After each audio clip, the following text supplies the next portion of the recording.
angels around us. But the angel of the Lord by night opened the prison doors, and brought them forth. Acts chapter 5 verse 19. Demonic activity and Satan worship are on the increase in all parts of the world. The devil is at work more than at any other time. The Bible says that because he realizes his time is short, Satan's activity will increase.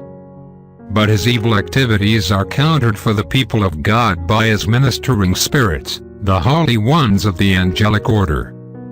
Christians should never fail to sense the operation of angelic glory. It forever eclipses the world of demonic powers, as the sun does a candle's light. If you are a believer, expect powerful angels to accompany you in your life experiences. And let those events dramatically illustrate the friendly presence of the holy ones, as Daniel calls them. Certainly, the eye of faith sees many evidences of the supernatural display of God's power and glory.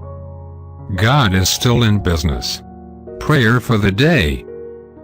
When I am tempted by Satan, I will remember your angels are around me, Lord.